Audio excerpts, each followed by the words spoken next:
ఎవరైనా పెళ్లి చేసుకుంటూ ఉంటే వాళ్ళని ఆశీర్వదిస్తారు, వాళ్ళకి మంచి జరగాలని కోరుకుంటారు, బంధుమిత్రులు వస్తారు.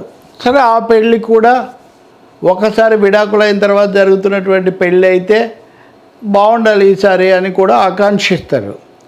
గతంలో నాగ చైతన్య, సమంత వాళ్ళు విడాకులు తీసుకున్న తర్వాత మీడియా, సోషల్ మీడియా మొత్తం దాని చుట్టూ, ఆ వ్యవహారం చుట్టూ లెక్కలేనన్ని కథనాలు అవి ఇంకా కొనసాగుతున్నాయి, ఇప్పటికి కూడా కనిపిస్తాయి. అవి అయిన తర్వాత ఆయన మళ్ళీ నిన్న ఇంకో అమ్మాయి నిశ్చితార్థం చేసుకున్నారు. విడాకులు అయిపోయాయి కాబట్టి జరిగింది.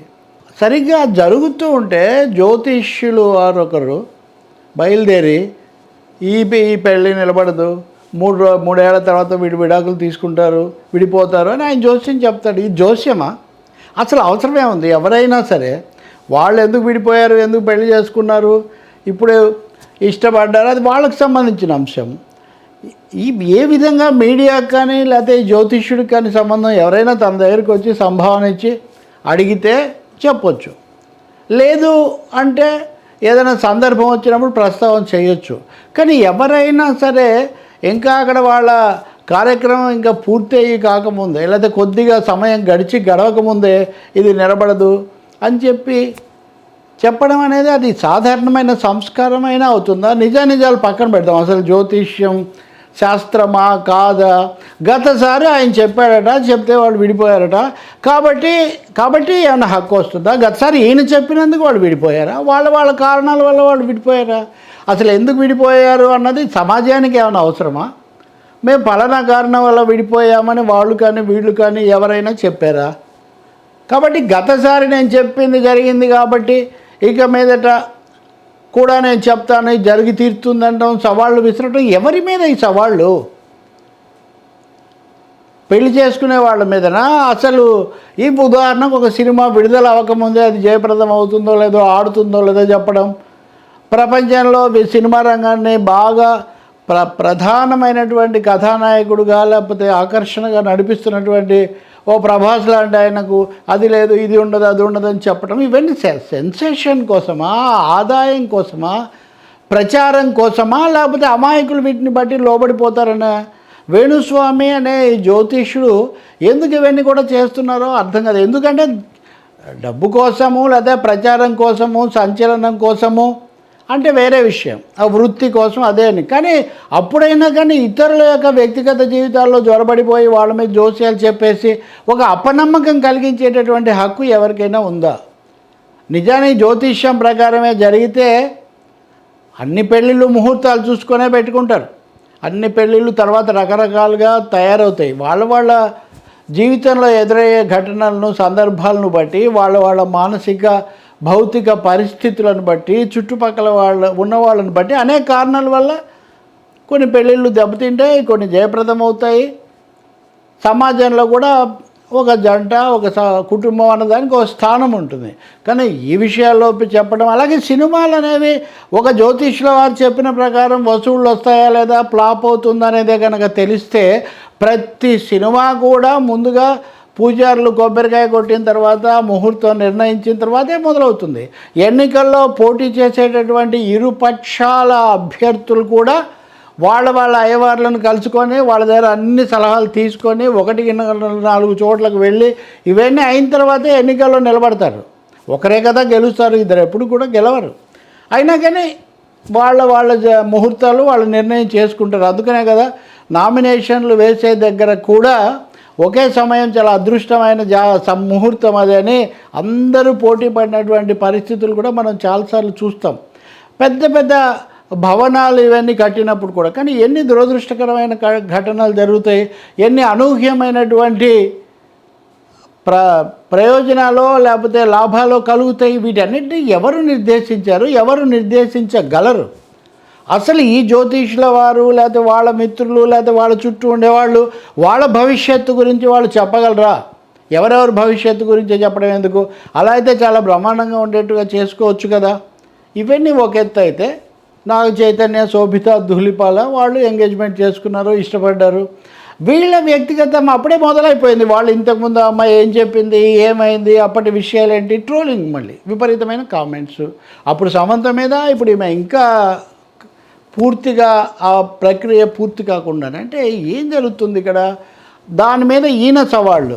ఇప్పుడు తను చెప్పేది నిజమవుతుందని ఎవరికి సంబంధించిన సవాల్ ఇది? ఇది సమాజానికా, శాస్త్రానికా, ఆ జంటకా, ఆ కుటుంబానికా, లేదా ఛానళ్ళకా, దేనికి? అర్థం లేనటువంటి విషయం. ఒకటి ఏదైనా నిజమైందంటే ఎవరి గురించి అయినా చెప్పొచ్చు, అవగాహన ఉన్నవాళ్ళు లేకపోతే లోకజ్ఞానం ఉన్నవాళ్ళు కూడా.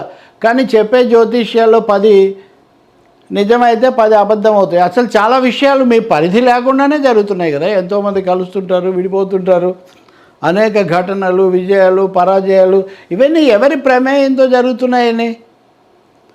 కాబట్టి ఇప్పుడు నిజంగా జ్యోతిష్య ప్రకారము, లేకపోతే రాసుల ప్రకారము, లేదా ఏ గదిలో రాహు ఉన్నాడా, కేతు ఉన్నాడా అనే దాని ప్రకారము జరిగేట్టయితే వాటన్నిటిని కూడా ఇక్కడేదో వీళ్ళు చేసే శాంతులు, పూజలతో అవన్నీ కూడా మారిపోతాయా? ఇదంతా కూడా నమ్మకం. చిరంజీవి ఇచ్చిన ఒక ఇంటర్వ్యూ ఇప్పుడే వస్తుంది. ఏవో కనిపించని శక్తులను నమ్మడం కంటే ముందు మనిషి తనను తాను నమ్ముకొని ఆ తర్వాత వేరే వాటిని ఏమైనా ఉంటే చూసుకోవాలని.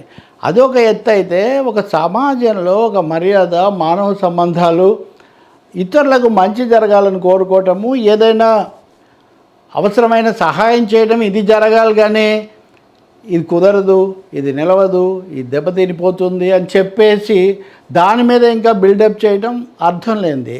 ఎక్కడి దాకా ఎందుకు, మొన్న శాసనసభ ఎన్నికల సమయంలోనే అయ్యవారు చెప్పిన జ్యోతిష్యం తలకిందులైపోయింది. కనీసం మాలాంటి వాళ్ళమైనా 2 విధాలా ఉన్న అవకాశం అటువైపు కూడా జరగవచ్చు అని చెప్పిన సందర్భాలు ఉన్నాయి. కాదు ఇటే జరుగుతుందని చెప్పిన వాళ్ళు కూడా ఉన్నారు. కానీ 2 వైపులా చెప్పిన వాళ్ళు చాలా ఎక్కువ మంది, చెప్పని వాళ్ళు కూడా ఉన్నారు. కానీ ఈయన గారు ఒక్కవైపునే జరుగుతుంది అని చాలా బల్లగుద్ది మరీ చెప్పారు. అలా చెప్పినందుకు ఆ సమయంలో ఆయనకేం లాభం జరిగి ఉంటుంది, దాని మీద కూడా చాలా చెప్తుంటారు, సవాళ్ళు కూడా చేస్తుంటారు. మామూలుగా పండితులు లేకపోతే విద్వత్తు కలిగిన వాళ్ళు ఎప్పుడూ ప్రగల్భాలు పలకరు, సవాళ్ళు చేయరు. అసలు వాళ్ళకి బొత్తిగా అవసరం లేదు. అది వాళ్ళు చెప్పాల్సింది వాళ్ళు చెప్పాలి. నమ్మకపోవడం, ఎక్కువ మంది నమ్ముతారు, ఆ నమ్మకాలను ఇటువంటి వాళ్ళు పెంచుతారు, భయపెడతారు. ఎప్పుడైనా శాస్త్రం అనేది విశ్వాసం పెంచాలి, కానీ భయం పెంచితే ఎలా కుదురుతుందండి? కాబట్టి ఇది ఒక అర్ధరహితమైనటువంటి, అసంబద్ధమైనటువంటి, ఒక విధంగా చెప్పాలంటే సాధారణమైనటువంటి మర్యాదలకు కూడా భంగకరమైనటువంటి వైఖరి. ఇంకొకటి అయాచితమైంది. ఆ సంబంధితమైన జంట, లేదా ఆ సంబంధితమైన సంస్థ, లేదా ఆ సంబంధితమైన సినిమా నిర్మాత వాళ్ళు అడగనప్పుడు మీరు ఎక్కడో కూర్చొని చెట్టు కింద జోస్యం, ఎవరికో మీ చెట్టు దగ్గరికి వచ్చి మిమ్మల్ని అడిగిన వాళ్ళకి మీరు చెప్పండి. అంతేగాని ఇతరులను గురించి మీరు చెప్పడం అది ఏ విధంగా సమంజసం? కానీ అలాగే జరుగుతుంటుంది. కొంతమంది ఉంటారు ఖచ్చితంగా అది అవగానే అటు ఇటు కూడా తయారైపోయి వాళ్ళలో ఒకరు వాళ్ళే విపరీతంగా విభేదించుకుంటూ ఉంటారు. అసలు శాస్త్రం అంటే ఎవరు చెప్పినా ఎక్కడ చెప్పినా అదే శాస్త్రం కదా. దాని మీద రకరకాలైనవి చెప్పి వాళ్ళకి తెలియదని వీళ్ళకి తెలియదని వాళ్ళు ఒకటైతే చెప్పొచ్చు. వీళ్ళు చెప్పే వాటికి వేటికి కూడా విలువలు అయితే తెలీదు, మర్యాదలు అయితే దీనికి ఈ విషయంలో లేవు. ఇంకా మూడవది, సమాజంలో ఉన్నటువంటి పద్ధతులు, మామూలు పద్ధతులు, నమ్మకాలు, ఆచారాలు వదిలేయండి. ఒక మతంలో వాళ్ళ ఆచారం ఒకటైతే ఇంకో మతంలో వాళ్ళ నమ్మకం ఇంకో విధంగా ఉంటుంది. మరి ఈ జ్యోతిష్యం కూడా వాటిని బట్టి మారుతుంటుంది, ఎవరు చెప్తారు? కాబట్టి ఇది చాలా అశాస్త్రీయమైన, అనవసరమైన వ్యవహారం. ఇది కేవలము చవకబారు ప్రచారం కోసం, సంచలనం కోసం, తద్వారా తమ సొంత చలామణి పెంచుకోవటం కోసం, అలాగే వాళ్ళను ముందు పెట్టుకొని తాము లాభపడటం కోసం కొంతమంది చేస్తున్నటువంటి హాస్యాస్పదమైనటువంటి, వివాదాస్పదమైనటువంటి తతంగం. ఇలాంటి వాటి నుంచి ఎంత తొందరగా బయటపడితే మనుషులకు, కుటుంబాలకు, సమాజానికి అంత శ్రేయస్కరం.